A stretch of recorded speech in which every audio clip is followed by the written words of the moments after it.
Hey, Dr. Mike here. Do you ever get confused when shopping for olive oil? Stick around to learn industry tips with our guest, Joseph R. Profaci. You're listening to Live Foreverish, a show dedicated to helping you live just a little longer. Here's your hosts, Dr. Mike and Dr. Crystal Gossard. All right, welcome to Live Foreverish. Olive oil, Dr. Crystal. Man, this is big, right? Come on. We love it. We talk about it all the time. We talk about the health benefits. We'll share a little bit of information on that, but this show's kind of different. Yeah, it's more like what's good out there and stuff like that, right? Is that kind of where we're going? Yeah, regulation, things you should know about about olive oil, and most importantly, maybe some information on olive oil, new details on olive oil or olives, olive trees, Olive and trees, the planet. where they come from. Are we gonna have some coffee with olive oil in it again? I hope. I thought you were gonna bring it to me. No. Dr. Crystal's not taking care of me this morning. But anyways, let's get to our guest. Yes, We got an expert guest here, Joseph R. Profaci. He is the executive director of the North American Olive Oil Association. He's an experienced food products attorney and business manager with over 25 years of experience in the olive oil category. Prior to becoming the executive director, he was a long active member serving as the organization's chair from June 2015 to June 2017. Joe, welcome to the show. Thank you so much, Dr. Mike and Crystal. So you're just all about olive oil. I have been, and it's as I said, I'm trained as a lawyer. Started out practicing law in D.C. at some big firms, but my dad was the first importer of Colavita olive oil, of extra virgin olive oil, in the early '80s, and so, I started doing the legal work for the company, and gradually the company grew, and I'm thinking, man, I want to be in that world because, I'm passionate about food, and also it's great to be in a family business. And so I ended up doing that. I was from 1993, so it's really going on 30 years. wow. I was I was vice president, general counsel, FSB. And FSB stood for firstborn son, FBS, firstborn son. So I basically, got to learn all aspects of the business because my dad was the consummate salesman, and golfer, and loved to do those things, but didn't love the dealing with the banking and the marketing and all that stuff. So I got to learn a whole lot about the industry from the ground up. So I love the idea that you because you love food, right? And you just olive oil it was in your blood, and you stuck to it. I don't know if you know this, Joe. I was supposed to be a chef. Well, I didn't know it. Well, that's just kind of my inner child. Because I love cooking. I love the Food Channel. Yeah. And sometimes I do. Dr. Crystal, sometimes I think, did I miss my real career? So, this is a little off script, but now I'm so curious to find out, when would you say that olive oil really made it to, the everyday home? I feel like maybe it was the Food Network or one of those shows where it just became EVOO. Everyone's talking about EVOO. Yeah. Do you remember when that happened? I kind of do. So my dad credits a lot of the success that he had with Colavita to a New York Times article in the early '80s that, the Mediterranean diet, it's what kept the Greek men on Crete healthy. Right? Yeah. And then Rachel Ray, right? Rachel Ray. Go to she was the one godmother. of the first big ones. Yeah. She was like the godmother of olive oil, I think. She was the first one. She coined the EVOO. And it became popular. Also, there used to be a chain of restaurants called the Macaroni Grill, Romano's Macaroni Grill. Jeez. And they put a bottle of olive oil on every table. That's right. I remember that. And that was, restaurants tend to be the place where these trends take off. So I have to give most of the credit to the restaurants. I got to tell you, I remember that because that was a big chain we used to go to as kids. This is like in the 80s, maybe early, whatever. 90s. Yeah, and we would. It was the first time, Joe, that I remember this, taking bread. I pour the olive oil on a little dish. Look, you're looking at me so excited. I know. and then I would add a little salt, just a little salt. You're going down memory lane and here. then I would take a good fresh piece of bread and just take a bit. Wonderful, Right. man. Nothing better. We should have brought that here today. I know. So that is, and then Caliva, they are one of the largest manufacturers, or I think, are they still so kind of the Colavita- top Yeah, producer? they're one of the leading brands in the U.S. But there are plenty of others and really good ones. I no longer am affiliated with Colavita, except that my dad still works there, That's and my awesome. brothers. Love it. Really? Love But it. and now Colavita is a member of the North American Olive Oil Association. So That's North great. American Olive Oil Association, let me tell you about it a little bit. So Yeah, basically, let's get into why you're here. yeah, we could talk all day about olive oil. So North American Olive Oil Association is the trade association of companies that market olive oil in the United States. And the mission for the association and my job as kind of like an ambassador for olive oil is to grow consumption and to do whatever it takes to do that, right? So that could mean help educate consumers, the media, chefs. Could also mean working on policies with the government to help companies sell olive oil in terms of public policy, and also fighting restrictions on the sale of olive oil, such as tariffs, which happen once in a while. So it's a pretty broad-ranging job, and my background as a lawyer really helps with a lot of this. Well, one of the things, because we've talked about this on the show before, Dr. Crystal, is the adulteration of olive oil. So, Joe, we have a lot of people who want to understand more about this idea of maybe the olive oil they're buying off the shelf is not all olive oil, or maybe it's no olive oil, or what have you. Tell us a little bit about that, because that's something that keeps coming up. Oh, it does. It does keep coming up. In fact, through our website, we get comments and questions from consumers all the time, and I would say the majority of them are about this. How do I know that my olive oil is not adulterated with some other seed oil like canola oil or soybean oil, etc.? And the reality is that the issue is grossly overstated and overblown. All right, and I work my butt off trying to get consumers to understand why they can trust olive oil, and they should. So a lot of this stemmed from some studies, some reports that were generated, basically, not basically, by the California olive oil industry in around the period of 2010, and they tested something like 200, maybe 250 bottles of olive oil from major brands across the United States, looking for adulteration. Guess what? They didn't find any. They didn't find a single bottle adulterated. The way you tell adulteration with seed oils is by chemical tests, and they did those tests. There was no adulteration. But that didn't make them happy, right? Because they were looking for some way to promote California olive oil. So they spun it, right? They said, oh, well, but doing a taste test of these oils, even though they're not adulterated, we don't think they're good enough to be called extra virgin. And when a taste test fails, we say, that could be due to the fact that the oil wasn't of a certain quality, or that it was old, or that it was adulterated. Right? So they threw in the word adulteration, even though they didn't find adulteration.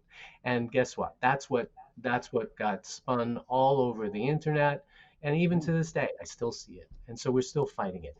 To show it, so FDA also reads the internet, right? So they're aware. So in 2016, they did a study, and nobody talks about this. They tested 88 bottles of extra virgin olive oil. You know how many they found to be adulterated? Not one. Not one. I recall reading that. I do. Yeah, this is fascinating to me, Joe. It really is, because I kind of bought into all this. I did Yeah. too for a while. and I missed the FDA one. I didn't even know Hmm. about that one, but No, no, th- nobody would talk about it because that didn't play into the story, right? It didn't There's no play into the shock thing. yeah, value. yeah, No, there's no that's there, right? And that's the issue. So no, as I tell people, look, olive oil, it's a precious, it's a valuable and desirable commodity. And there has been adulteration with olive oil and cheating since the before the Roman. I mean, the Romans, we have evidence that there was some hanky panky going on in some of the trade of olive oil, and I don't want to say that it doesn't exist at all, but like all of these studies where they're picking up the well-known brands, you're not going to find adulteration there. Where there yeah. might be a risk in a supermarket is a brand you don't know, and the price is too cheap. You should, red flags. As with anything, whether it's, you know, could be Well, could be wine, whatever. You just got to be careful. But the yeah. truth is, D- d- shop we where at a retailer brand that you trust, and you're gonna be fine. we still want consumers to be smart. Yeah, Right. Right, and I think so. Maybe adulteration is there, but that happens in all kinds of products, not just oils, Yeah. right? Yeah. And so it's just about being, smart. If it's too cheap, you never heard of it. yeah. Think a little bit there. Yeah, Right. But I think along with being smart, what consumers also need is education because Yeah. not all olive oils on the shelf are the same.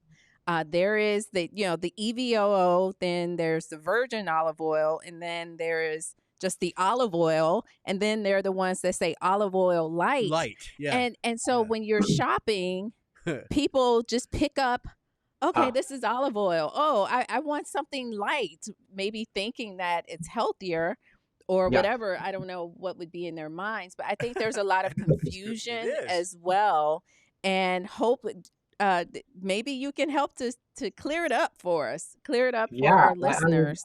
I would love to, Crystal. So often when I go into supermarkets and you see people, I hang out by the olive oil section, of course, and Oh my I god. watch the customers go by, and they They're probably stand like, there. "Who is this guy?" Yeah, they're wondering who the hell I am. But no, I watch and they're looking and I can't, and they pick one up, they read it, put it back, take another.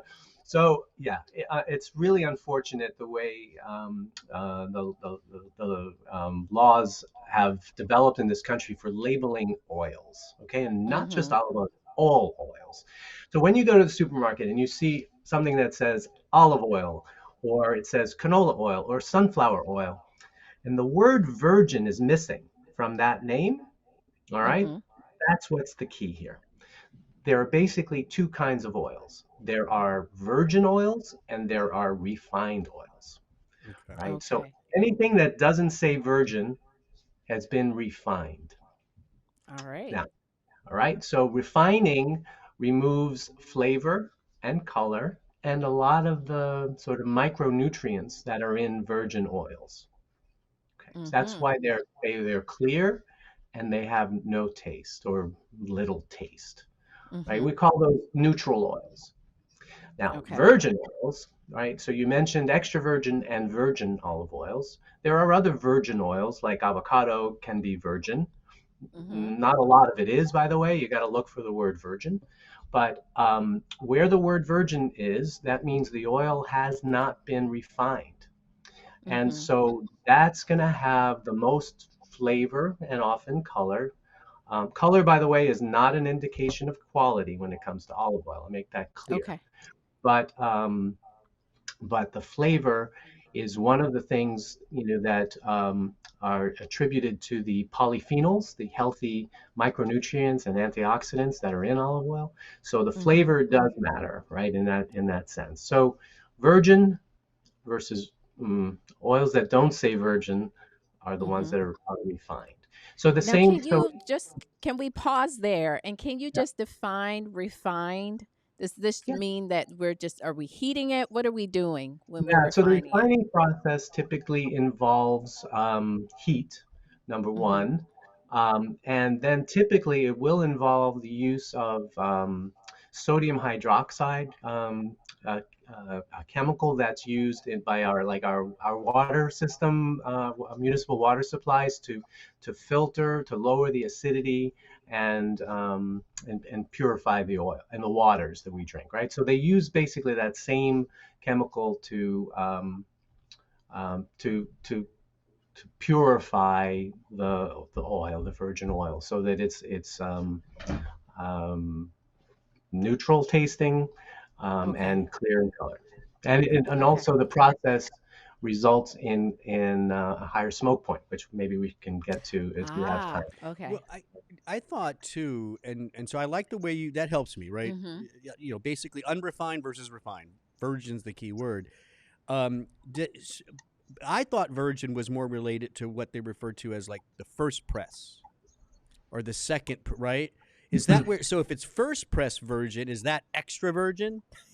No, I don't. no, I'm all No. confused. no. So okay, I know. continue. Sorry. Maybe he can Okay, continue the journey. continue on. Yeah. Okay. Maybe All right. maybe my question was too early. Let's talk about the extra. So a lot of people say extra virgin. There's a lot of jokes about that. What does it mean to be extra virgin? No, extra actually sort of means special, right? It means highest quality. Um, Mhm. Okay. Crystal, you mentioned that you will find virgin olive oil without the word extra on the label. That's very rare in the United States. Okay. It is very common around the world, but when they introduced extra virgin olive oil here in the U.S., the marketing folks said, "Well, why would we sell, a lesser quality? So we're just going to go with the extra virgin here." Okay. And Mhm. so that's why you'll only see extra virgin here. Um, Extra virgin is a pretty broad category. It basically means that the oil doesn't have any, it's virgin oil meeting certain qualifications, including that it has no flavor defect, right? So Okay. there's a taste test that is involved in grading extra Hmm. virgin olive oil, right? Didn't So never knew that. that, Like that's wine. well, yeah, yes, no, no wine. So that's a big We're getting none of this that's right I love to today. use I love to use the wine as an example because with wine, consumers and critics are the ones who determine what wine tastes like and Ah. what they like. Here we have professional tasters giving a grade, so there's no Okay. like extra wine or delicious wine. It's all wine, and here we have virgin olive oil that some now are creating a category and they're calling it extra virgin. So Okay. Okay. it's just more complicated and gets people confused, But where unfortunately. does the first press stuff come into play? Okay, so the first press. So um, to be extra virgin olive oil, there can be only one pressing. Okay. So when you see first Okay. cold press on a Okay. label, it's redundant because if it says extra virgin, it has to be. Okay. So it's So marketing. first, Yeah. first, yes, it is marketing. First, um, so actually, I've referred to this as like a statement of three white lies, right? It's not harmful, right? It's not going to confuse anybody, not giving you misinformation. But first, well, there is no second. So why do we use the word first? There is no second. Ah. Uh-huh. See, I So always assumed there was because they're talking about first. yeah, no, there can be a second pressing of the olive of the Oh, mash. You can do a second pressing, but it's not going to be extra virgin olive oil. So it's Ah. Okay. irrelevant. that would It's take going to away. end That's up more Now refining it's not now. extra. Okay.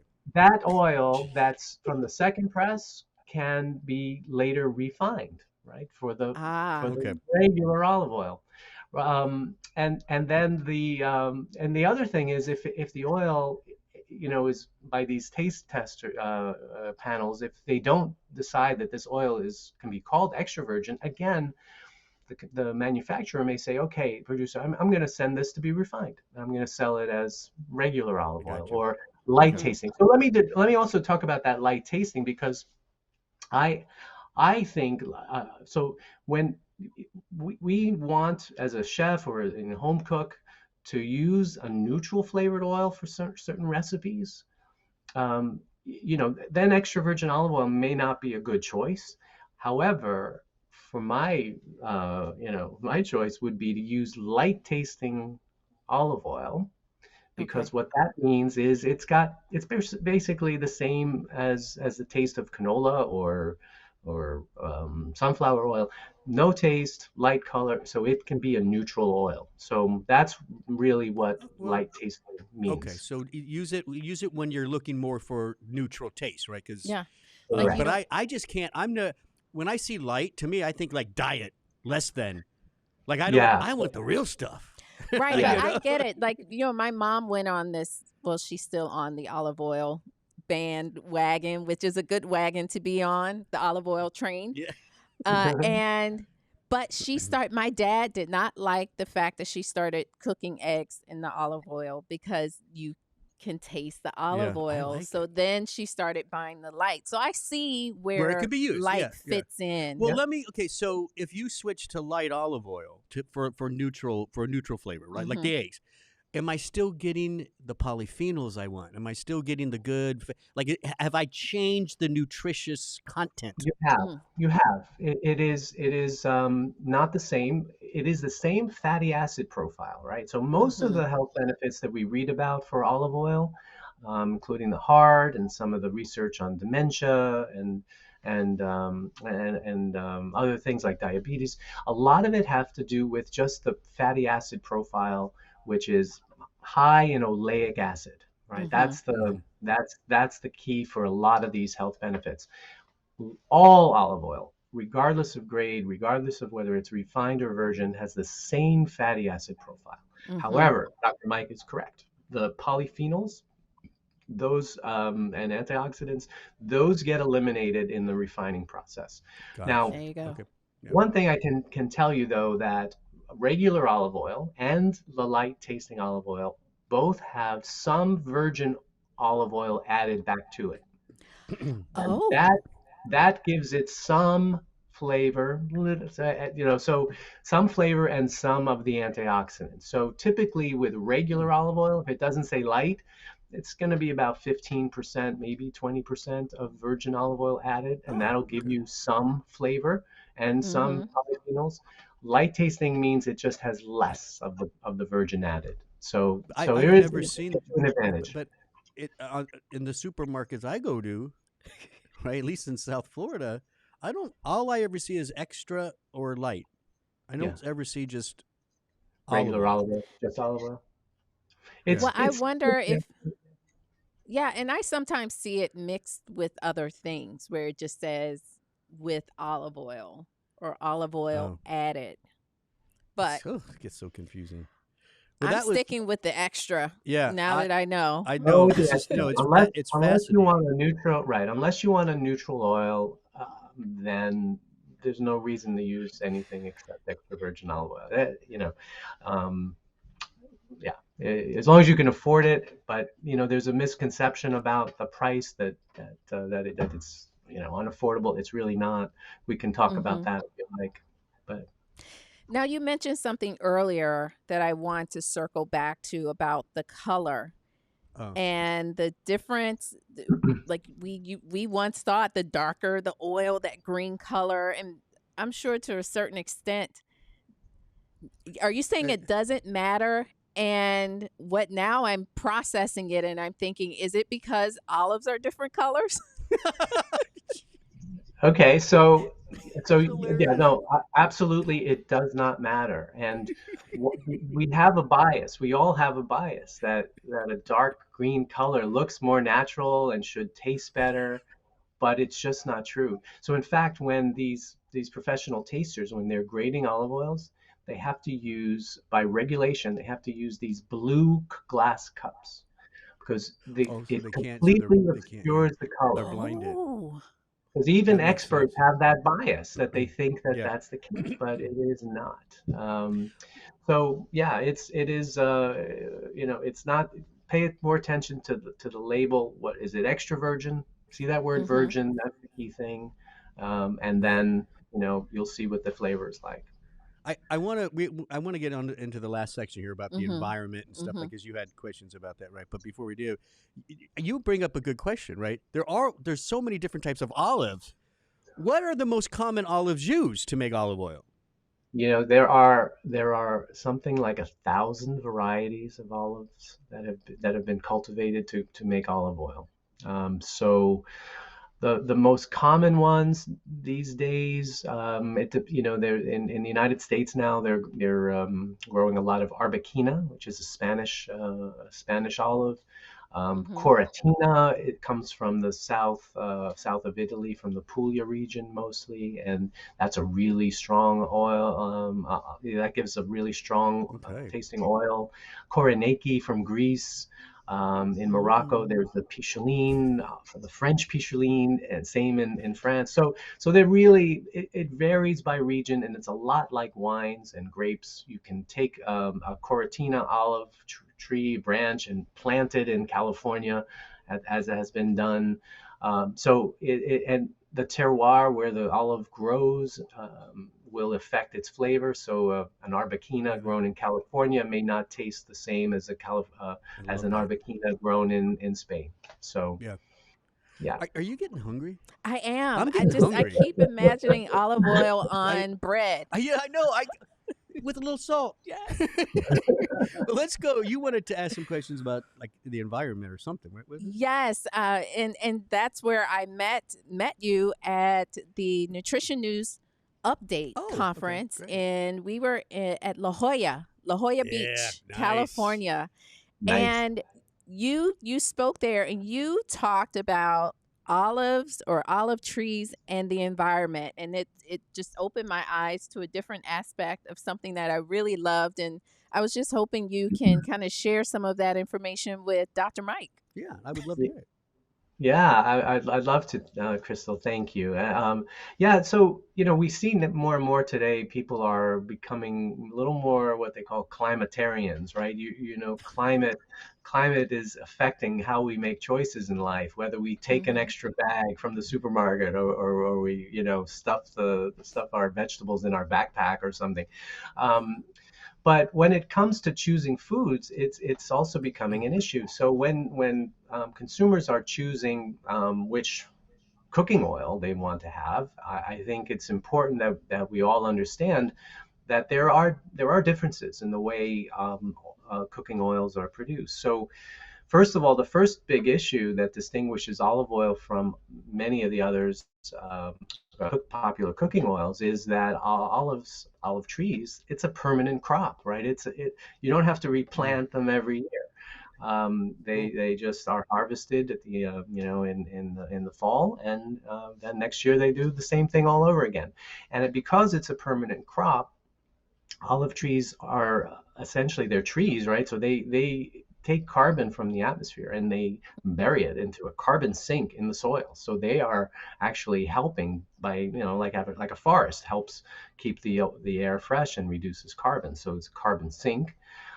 As a tree that uses less water, right? The roots go deep, so you don't Mm. have to water as much. As trees, you promote biodiversity, right? You're not constantly tilling the soil and replanting and harvesting. There can be less use of chemicals and pesticides in terms of the production, um, and it also can be used in terms of what we call fighting desertification. Right? These in arid regions, the olive tree can survive, and it prevents Mm. deserts from taking over from the land. And then wow, that's good to finally, know. with the way olive oil, especially extra virgin, is produced, right? It's mechanical only. There is no chemicals used in the process, which is the case with many of the other oils. And it has to be done back to that first cold press, Dr. Mike, right? That cold means no, high heat added. That's basically what it No means. It's refinement. not actually cold. I'll tell you that. Mhm. It's Mhm. regulated at around 80 degrees, nothing more than 80 degrees. Okay. Um, but when you're extracting oil with chemical solvents, and then evaporating that solvent, there's a lot of high heat that goes involved in that process. So in olive oil, that doesn't happen. So you don't have the energy inputs or the chemical inputs. So it's a clean process. Wow, I So love Another that. reason. Well, it's makes so the fact that we're dealing with permanent trees, okay, sure, because olives have been around all human history, right? But matter of fact, how far back can we trace olives? Do you know, Doctor? yeah, Do you know? Oh, I think they trace them back about 6,000 years. So I mean, they've been wow. cultivated forever. You know, right now we're facing, you know, we're concerned a little bit about climate change and the drought and how it's going to affect supply.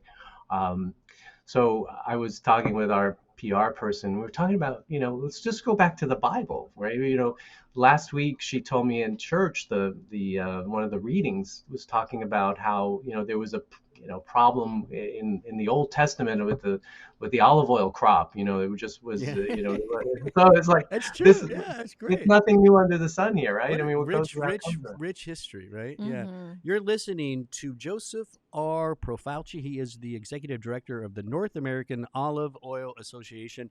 So, Joe, last question for you. You've been fantastic, by I the way. know. Full of great Thank information.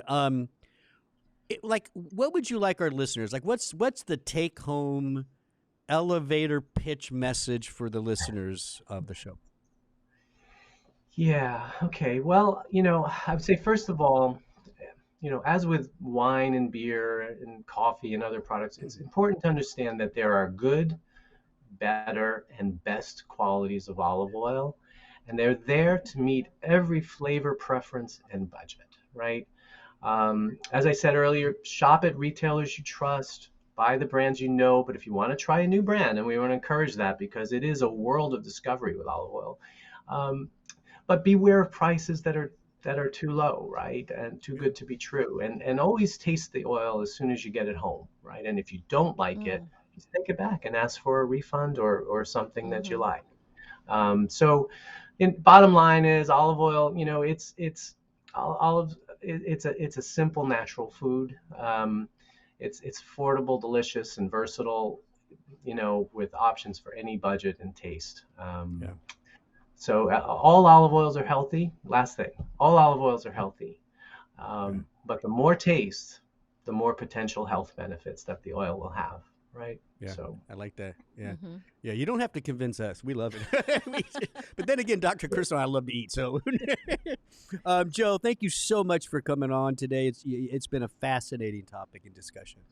great. No, really, thank you very much. I'm happy to come back anytime. There's so much. It's a complicated for such a simple food. It is Yeah, yeah, I know. a Well, complicated thing. as a matter of fact, is there a website that we can send our Oh yeah. listeners to? Because I'm Yes, sure thank there's a you. lot of them that are going to want to learn more. Mm-hmm. Right. So if they want to learn about olive oil, they should go to aboutoliveoil.org. All right. That's Easy. our About association with oliveoil.org. aboutoliveoil.org. Thank you so much, Joe. You're listening to Live Foreverish. Don't forget, you can go to liveforeverish.com. Many other downloads for you, right? Many, many episodes there. Go ahead and download, listen, like, and share. When you're at liveforeverish.com, we call it the 1-2 punch. Crystal, that's better. Good, getting there.